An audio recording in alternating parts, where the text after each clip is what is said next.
The T-34-85 is often remembered as the tank that helped win the war, a battlefield legend, a symbol of Soviet strength. But what if the men who fought inside it saw a very different reality? Why did experienced Soviet commanders demand major changes to the T-34-85 after the war was over? What hidden flaws kept appearing in combat? And why were some crews forced to ignore safety and fight with their hatches open? In this video, we'll uncover real frontline reports written by the officers who used the tank in battle. If you're interested in tanks, secret military projects, and forgotten war machines, be sure to subscribe to the channel and turn on notifications. There are many more fascinating stories ahead. Enjoy the video, and let's continue. Their observations reveal problems that rarely appear in popular history books.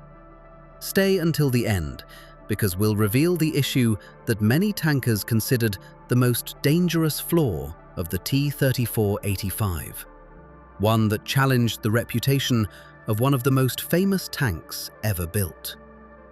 The beginning of 1944 was a moment for the Soviet armored forces when traditional perceptions of the T-34 tank's power began to change rapidly. A vehicle that until recently had been considered one of the main symbols of Soviet victories suddenly faced an enemy against whom its capabilities were no longer always sufficient. The battles of the previous year revealed an unpleasant reality. The German army was increasingly deploying new heavy and medium tanks to the battlefield, which were protected by thicker armor and armed with powerful guns capable of hitting Soviet vehicles at significant distances. T-34 crews continued to show courage and achieve success, but it was becoming obvious that bravery alone was no longer enough. This problem became particularly acute after the mass appearance of German Tigers and Panthers. These vehicles forced the Soviet command to look at the situation without unnecessary optimism. If previously the T-34 surpassed most opponents in many ways due to its successful combination of mobility, protection, and armament, now the balance began to shift. An encounter with the newest German tanks increasingly turned into a dangerous test where the advantages no longer looked so obvious.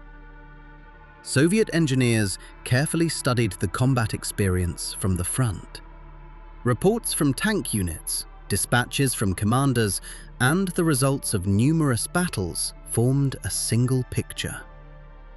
The main conclusion was extremely simple. The tank required new armament and improved working conditions for the crew. Without this, it was impossible to maintain the effectiveness of the legendary vehicle on the modern battlefield. Work on the modernization was carried out in the shortest possible time. The designers faced a difficult task. It was necessary to significantly increase the firepower of the vehicle, but at the same time preserve all those qualities for which the T-34 had earned its reputation.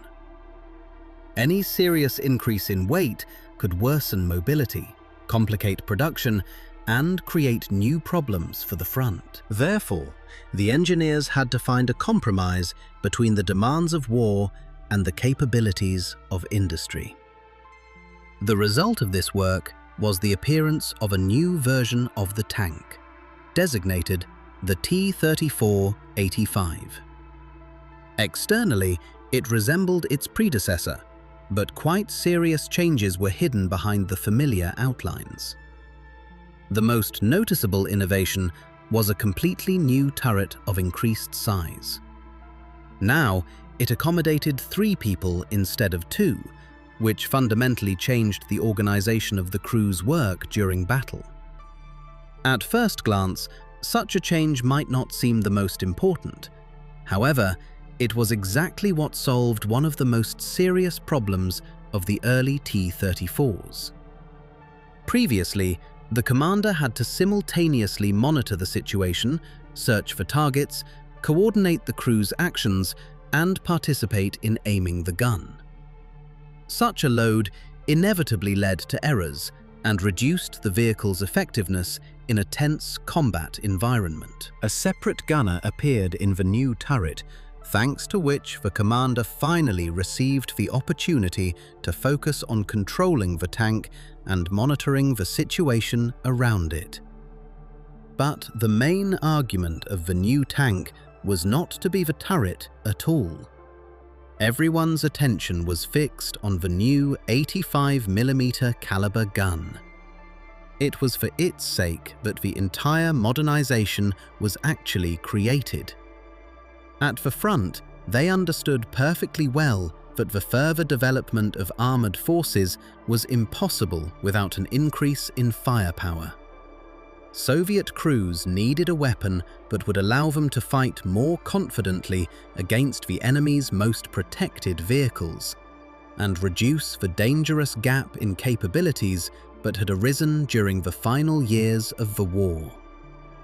The appearance of the T-34-85 aroused great interest among both the command and ordinary tankers. Many perceived the new vehicle as a long-awaited answer to the challenges posed to the Red Army by modern warfare. Huge hopes were placed on the tank. It was expected to bring not just an improvement in characteristics, but a real turning point in the confrontation with German armored forces. In the post-war years, a nearly legendary reputation formed around the T-34-85. It was often called the best tank of World War II, a vehicle that had no equal among foreign counterparts. Such assessments sounded convincing and beautiful, but the people who actually fought in these tanks looked at the situation much more critically. They genuinely valued the capabilities of the new vehicle and recognized a huge step forward compared to previous versions. But at the same time, these very people knew better than anyone else what problems were hidden behind the loud statements and victorious reports. Very soon, frontline operation would show that the new T-34-85 turned out to be far from as flawless as many had hoped. Moreover, some shortcomings manifested themselves precisely when maximum efficiency was expected from the tank. And the longer the war continued, the more complaints accumulated among those who spent their days inside this vehicle and tested its capabilities in the harshest conditions. The first months of operation quickly showed that the new version of the famous 34 had indeed become much more dangerous for German tanks.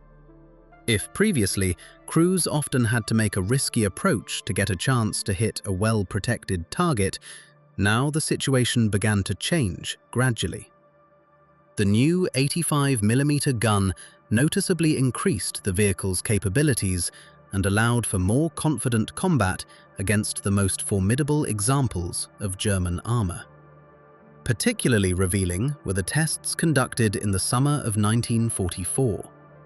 During practical firing at a Tiger heavy tank, it turned out that the T-34-85 was capable of penetrating its side armor at distances of over a kilometer. Even in cases where full penetration did not occur, the consequences for the German crew could be very serious. Splinters of their own armor appeared inside the tank, mechanisms were damaged, and observation and aiming devices failed. For Soviet tankers, this was a huge step forward. Comparison with previous versions looked even more impressive. The old T-34s, with 76mm guns, could effectively fight Tigers only at very short distances, and predominantly when shooting at the side. Each such attack required great skill, luck, and considerable courage from the crew. Now, the chances of success had grown significantly. The difference was quickly felt at the front. The appearance of the T-34-85 did not make German tanks defenseless. but it forced the enemy to treat Soviet vehicles much more cautiously. If previously the advantage of German tanks in armament seemed overwhelming, now it no longer appeared so clear-cut. Soviet crews received a tool that allowed them to act more confidently in the tank battles of the final period of the war. However, along with the first successes, the first questions also arose. Combat encounters showed that the new gun solved far from all problems. German tanks still retained a number of advantages, especially at long distances. In addition, the tankers themselves began to notice defects that could not be seen during factory tests or at firing ranges. Gradually, a noticeable difference began to emerge between the official evaluation of the vehicle and the opinion of frontline soldiers. The command was satisfied with the results of the modernization. The industry successfully mastered the production of the new version of the tank, and newspapers spoke of the powerful weapon of victory. But the people who spent hours inside the combat vehicles every day saw the picture in much greater detail. The longer the operation of the T-34-85 continued, the more often detailed reports with lists of complaints and suggestions appeared at headquarters. Some problems seemed minor, while others directly affected the combat effectiveness of the vehicle. And what was particularly important, most of the complaints came not from theorists or designers, but from experienced officers who had gone through dozens of battles. One of the most unpleasant discoveries was the armor of the new turret. It would seem that enhanced protection should have been one of the main advantages of the modernized tank. The thickness of the armor increased, the shape of the turret changed, and the crew received more space to work. But frontline practice revealed a problem that was rarely spoken about publicly. After shell hits, even without full penetration, dangerous spalling of the internal surface of the armor often occurred inside the turret. From a powerful impact, the metal could fracture into numerous fragments, becoming a source of destructive shrapnel. As a result, the crew found themselves under threat even when the armor itself formally withstood the hit.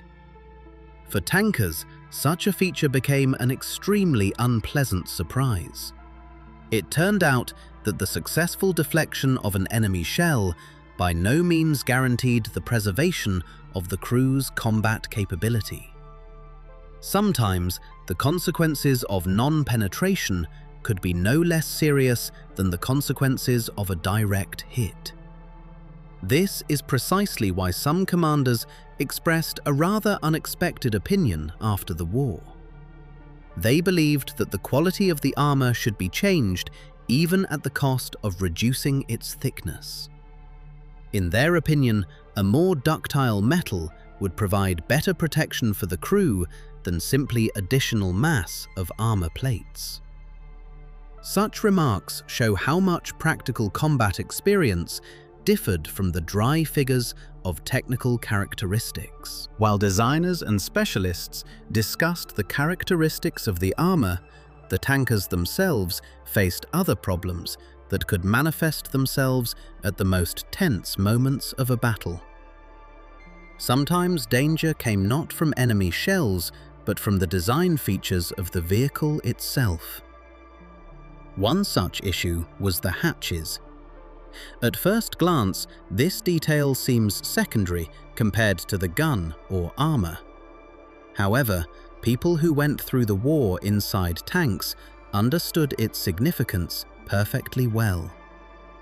In a critical situation, every second could be of huge importance, and any difficulties in opening the hatches turned into a serious problem. Commanders noted the inconvenience of the commander's hatch and suggested using a more advanced design, similar to the one that later appeared on the T-34 tank. No fewer complaints were raised by the driver's hatch. The existing design sometimes created difficulties during operation and could jam at the wrong moment. Therefore, officers urgently demanded its replacement with a more reliable option. Such remarks might seem like trifles only to those who have never been inside a combat vehicle during a real battle. For the crew, convenience of work, speed of action, and the reliability of every mechanism were issues directly related to the execution of the combat mission. And the more experience the tank units accumulated, the clearer became the understanding that the modernization of the T-34-85 was still far from complete. But it soon became clear that problems were hidden not only in the armor and elements of the crew equipment. There was a component that frequently caused the premature breakdown of the tank, even without any direct enemy action. This was the vehicle's suspension and tracks, which earned a far from flawless reputation at the front. When people talk about the famous T-34-85, they most often recall its gun, armor, or participation in the largest offensive operations of the Red Army. However, the tankers themselves frequently drew attention to another problem, which was less noticeable from the outside, but regularly reminded them of its existence at the front. This was the vehicle's running gear. On paper, the T-34 remained one of the most mobile tanks of its time. It confidently negotiated difficult terrain, possessed good cross-country capability, and could move where many other vehicles experienced serious difficulties. It was this ability that more than once helped Soviet troops achieve success during rapid offensives. But intensive operation under wartime conditions revealed weak points in the design. Commanders noted that individual elements of the running gear did not always withstand the loads that the tanks had to experience at the front. Complaints particularly often concerned the track pins and related parts. During long marches, movement over rough terrain, and constant overloads, it was these elements that became a source of trouble. Each such malfunction meant not just a technical stop. A tank that had lost its mobility turned into an extremely vulnerable target and was often completely knocked out of the battle. Therefore, officers demanded that the most heavily loaded elements of the structure be reinforced, the strength of parts be increased, and higher quality materials be used. For frontline soldiers, the question of running gear reliability was no less important than the thickness of the armor or the power of the armament. This problem manifested itself particularly acutely during the major offensive operations of the final years of the war. Tank formations often covered dozens of kilometers virtually without stopping, overcoming destroyed roads, deep mud, and numerous obstacles. Under such conditions, the safety margin of the vehicle became one of the main factors in its effectiveness. But even if all mechanisms worked properly, tankers gradually came to an unexpected conclusion. The gun, for the sake of which the T-34-85 was created, ceased to seem like the ultimate solution to all problems after some time. When the new 85mm gun first appeared on the battlefield, it was perceived as a long-awaited answer to the appearance of German heavy tanks. The vehicle's capabilities had indeed grown, and the difference compared to the old versions of the T-34 was obvious. However, the war continued to evolve, and the requirements for armored vehicles became increasingly high. Frontline commanders carefully analyzed the experience of battles and gradually concluded that the margin of capabilities of the new artillery system was beginning to shrink. German equipment continued to improve, the protection of various targets increased, and tank units increasingly faced the need to hit the enemy at long distances. As a result, as early as 1945, some officers directly proposed replacing the existing gun with a more powerful 100mm caliber weapon. Just a short while ago, the 85mm system was considered a major achievement, and now experienced commanders were talking about the need for a new stage of modernization. Such proposals clearly showed how rapidly military technology developed during the years of World War II. A solution that yesterday was considered advanced was already perceived today as an intermediate stage. Tankers did not deny the merits of the new gun, but they wanted to get an additional margin of firepower that would allow them to act more confidently against any targets on the battlefield. However, even the existing armament did not always work as flawlessly as the crews wished. It was one thing to look at the characteristics specified in the documentation, and quite another to experience daily operation under frontline conditions where technology was subjected to constant loads, vibrations, and environmental influences. A rather interesting picture gradually emerged from the reports of tank units. It turned out that certain problems could arise directly during the operation of the gun. One of them was fluid leaks in the recuperator. At first glance, such a malfunction might not seem too serious, but for a combat vehicle, the reliability of the artillery system was of paramount importance.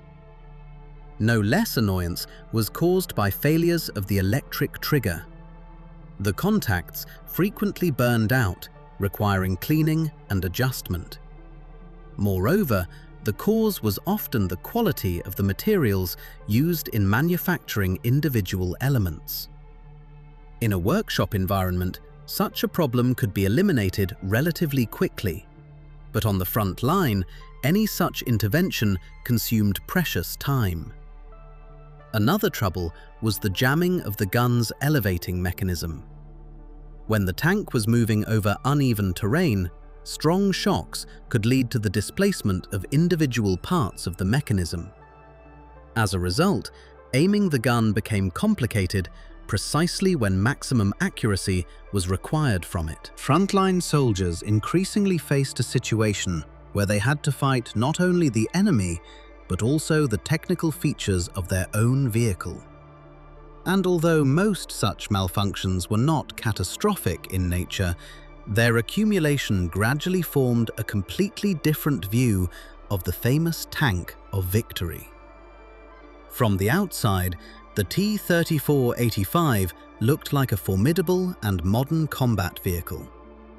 But inside, the crew faced dozens of little things every day that affected work efficiency much more strongly than it might seem from the outside. Moreover, it soon turned out that one of the most painful problems was not the gun and not the armor at all, but the crew's ability to spot the enemy before the enemy spotted them. By the middle of the war, many Soviet tankers came to an unexpected conclusion.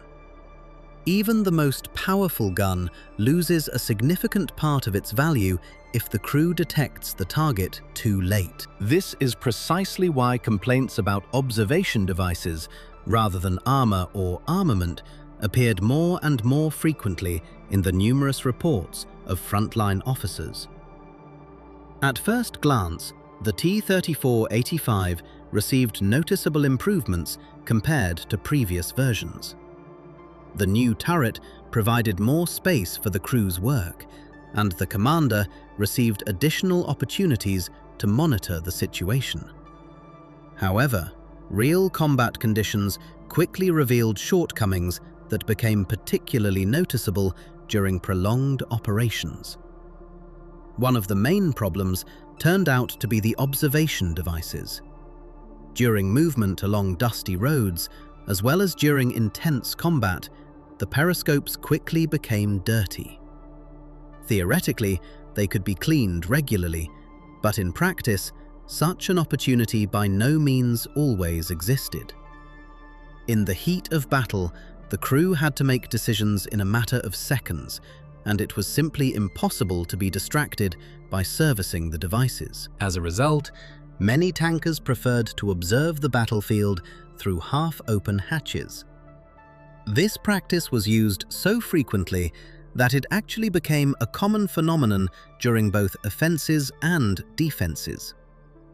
Commanders understood perfectly well the risk of such a decision, but the limited view through dirty devices often posed an even greater danger. The situation was aggravated by complaints about the optics themselves. Officers noted insufficient clarity of the image and a relatively small field of view of the sights. In some cases, the thick lines of the reticle literally covered small targets, making aiming difficult. This was particularly unpleasant when firing at poorly visible objects at significant distances. Some commanders even suggested replacing the existing sights with more advanced binocular-type systems, which would provide better light transmission and more comfortable work for the gunner. Such proposals did not arise by chance. Over the years of the war, tankers had accumulated vast practical experience and understood perfectly well how important high-quality observation devices were in modern armored vehicles. Visibility problems affected not only the commander and gunner. The driver also experienced certain difficulties when observing the situation along the sides of the vehicle. Therefore, proposals to equip him with additional periscopes regularly appeared in reports. Even a small improvement in the view could significantly facilitate driving the tank in difficult conditions. Over time, it turned out that limited visibility affected not only the safety of the crew, but also directly the effectiveness of firing. After all, detecting a target was only half the task. After that, it still had to be hit quickly and accurately. On paper, the T-34-85 looked like a very serious opponent. Its new gun possessed impressive characteristics, and experienced crews knew how to use the vehicle's capabilities as effectively as possible. However, real combat practice often differed from calculations and tests. Particularly revealing was the evaluation of the combat rate of fire. Theoretical indicators looked quite decent, but in real combat conditions, the crew usually managed to fire only 1 or 2 aimed shots per minute. For many modern readers, such a figure might seem unexpectedly low, but frontline soldiers understood the reasons for this state of affairs perfectly well. After each shot, it was necessary not only to load the gun, but also to redetect the target, adjust the aim, evaluate the result of the hit, and prepare for the next shot. If problems with visibility, dust on the optics, or technical malfunctions of individual mechanisms were added to this, the rate of fire inevitably dropped.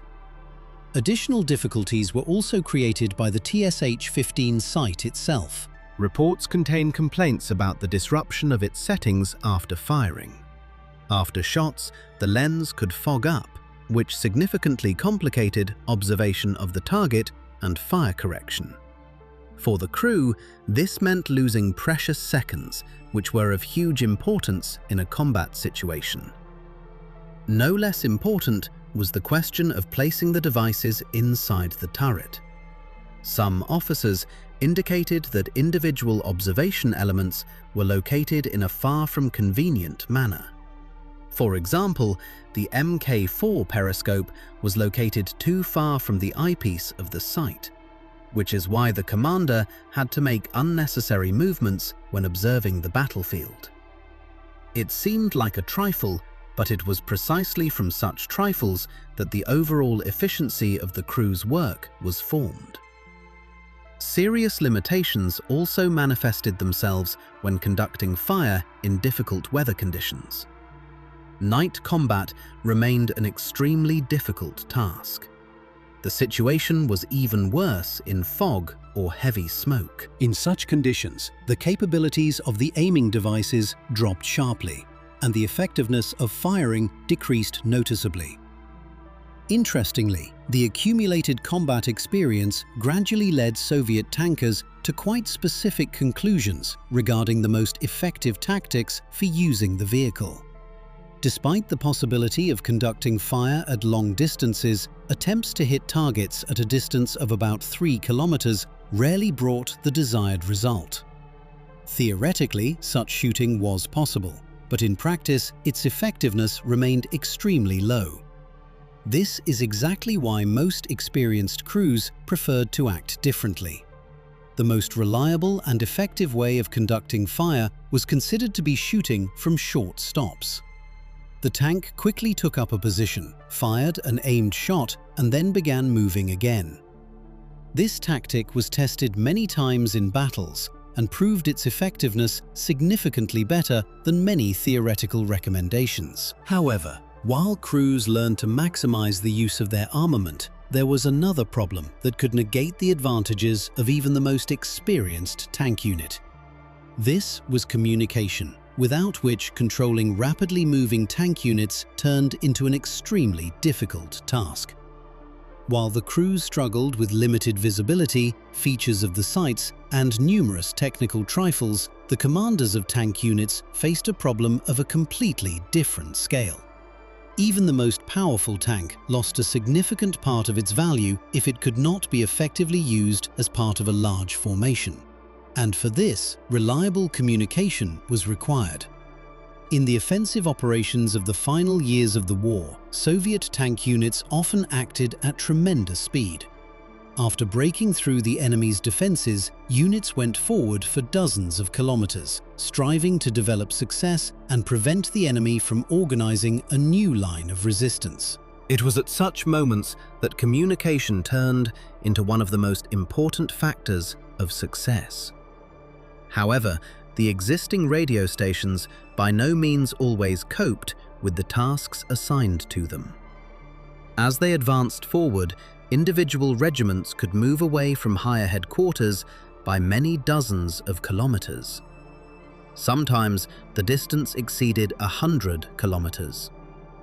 In such conditions, the available means of communication began to operate at the limit of their capabilities.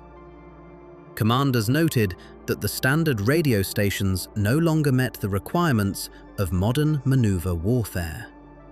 Therefore, proposals appeared in reports to equip command tanks with more powerful radio stations, capable of ensuring stable interaction between headquarters of various levels. For frontline soldiers, this was not a question of convenience, but a question of effective battle management.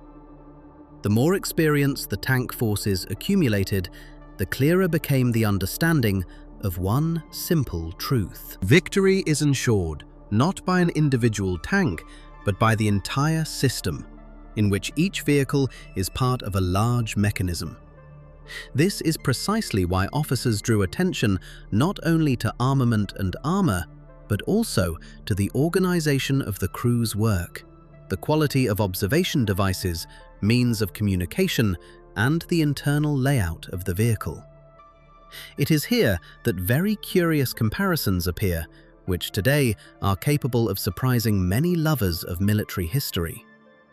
In post-war reports, experienced Soviet commanders repeatedly mentioned the American M4A2 tank. For many contemporaries, such evaluations might seem unexpected. Official literature usually emphasized the advantages of domestic equipment, but frontline soldiers viewed the issue much more pragmatically. People who went through the war were interested not in political slogans, but in convenience of operation and the efficiency of the vehicle in real combat. Therefore, they carefully analyzed the strengths of both Soviet and foreign equipment. Some officers directly indicated that the layout of the ammunition stowage on the T-34-85 should ideally be organized according to the principle of the American tank. Others noted the advantages of American observation devices and turret equipment. Proposals were made to use similar solutions for the turret traverse mechanisms and individual elements of the internal layout. No less interesting look the remarks regarding German equipment. For example, it was proposed to redesign the commander's cupola of the T-34-85 based on the model of the German Panzer IV tank. Such recommendations show how carefully Soviet specialists studied the experience of the enemy and the Allies. For frontline soldiers, the concept of a foreign good idea did not exist. If a certain solution increased the crew's efficiency, it deserved attention regardless of the country of origin. This very practical approach would subsequently become one of the factors in the development of post-war Soviet tank building. But how effectively did the T-34-85 itself perform in a combat situation? The answer to this question interested not only designers, but also those who had to determine the direction of the further development of armored vehicles. Numerous reports show a rather interesting picture.